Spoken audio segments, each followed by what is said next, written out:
Ya. Bueno, saludamos cordialmente como grupo y procedemos a mostrar nuestra presentación.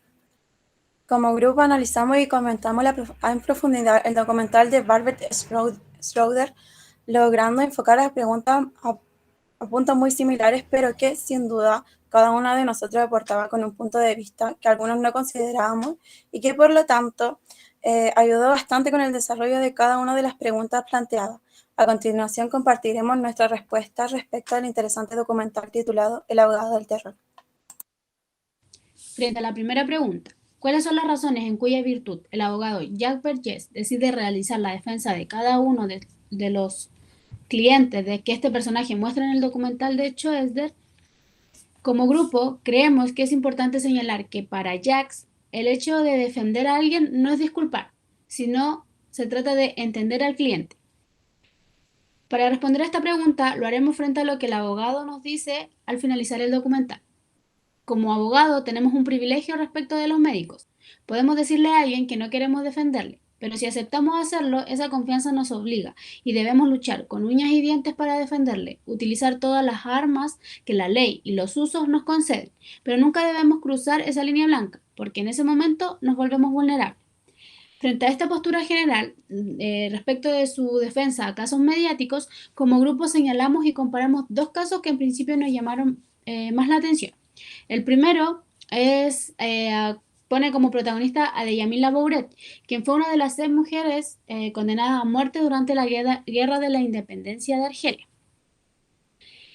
Jack Vergés expone en el documental que él al conocer a Deyamila siente una conexión inmediatamente con ella y que él, como hijo de madre vietnamita y padre francés, entendía la lucha de los argelinos y por tanto no condenaba su violencia.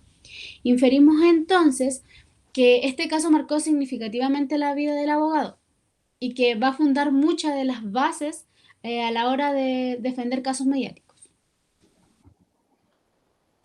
Continuando con la respuesta, otro caso que consideramos relevante es el caso de Klaus Barbie, quien fue un militar alemán que estuvo involucrado en numerosos crímenes de guerra contra la humanidad durante la Segunda Guerra Mundial en Francia, donde Jacques nos quiere mostrar al decir que defender no es un disculpar, sino más bien un entender. Puesto que esto aclararía el camino que hace un hombre como nosotros y que esto le lleve a cometer un acto que es reprobado, y al lograr entenderlo ayudaríamos a la sociedad. Sin embargo, Jack expresa que en este caso fue netamente una defensa jurídica, y esto debido a que se trata de defender el derecho, su forma, y no de defender que la raza aria era la mejor.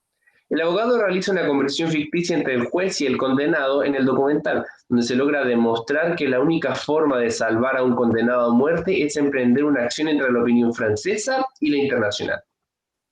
Esta conversación trata de expresar la falta de comunicación entre los acusados argelinos y los demandantes que tratan de condenar estos actos.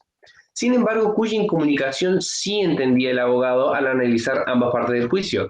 Así las cosas, creemos que para Jack no existen los límites para poder defender a alguien, que él presenta sus ideales claros y que puede lograr entrar al punto de vista de otra persona e ir moldeando sus ideales.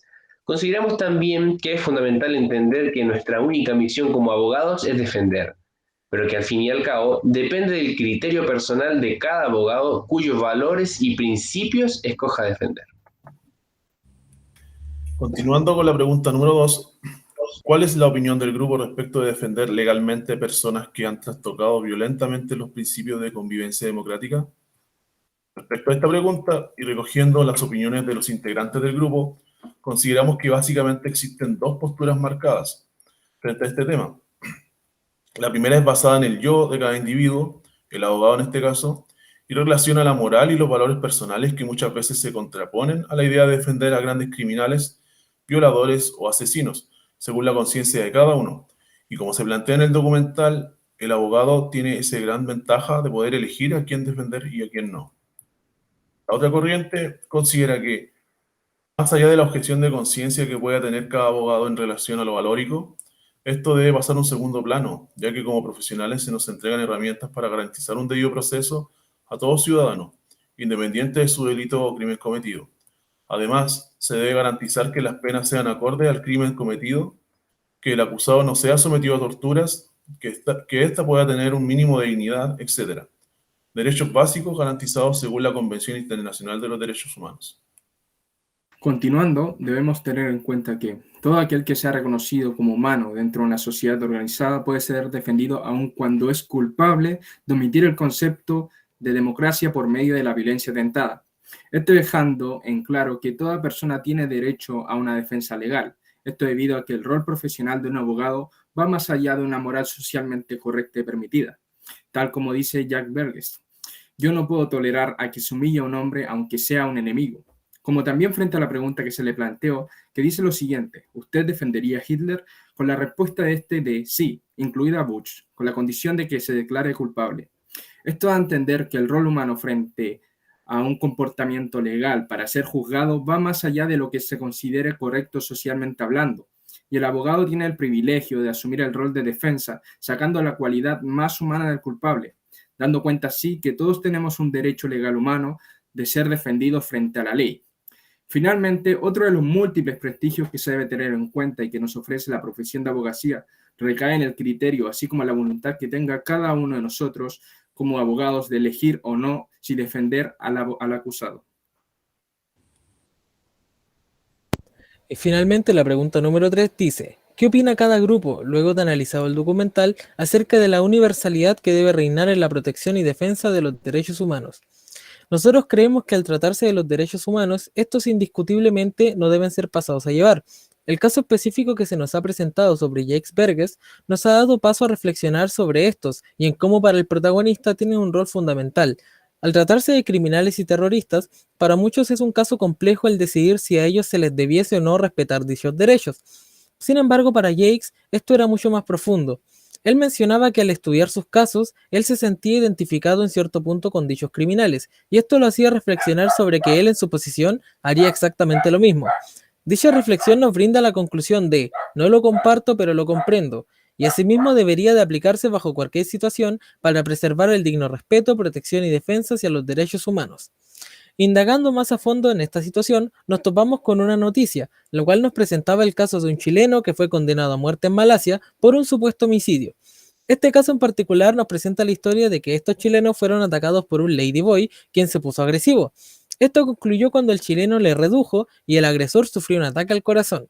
La policía, al encontrar este panorama, procedió a detenerlo y su condena fue dictada, la condena a muerte.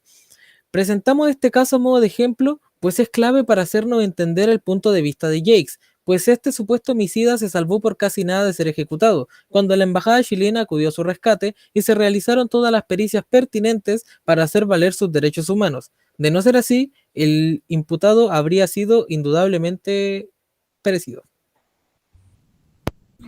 Como grupo debatimos y llegamos a la conclusión de que cada ser humano tiene derecho a una legítima defensa y a un debido proceso, ya que al considerar todos los hechos a la vez de investigar un caso y teniendo en cuenta los derechos humanos, independientemente de si el imputado realizó o no acciones legalmente correctas, los derechos anteriormente mencionados bajo ningún concepto deben ser vulnerados, pero sin embargo consideramos que todo depende, como se mencionaba en las preguntas, del criterio y principios de que cada abogado traiga consigo, porque como dice Jacques Burgess, no es disculpar, sino entender. Concluimos que el criterio que nos lleva a aceptar un caso debe estar en los cimientos de la empatía, la justicia y la verdad, y damos por entendido que la aceptación de un caso mediático está regida por la moral, experiencia y conocimientos que adquirimos, y debemos dar lo mejor de nosotros por el éxito del acusado. Muchas gracias por escuchar.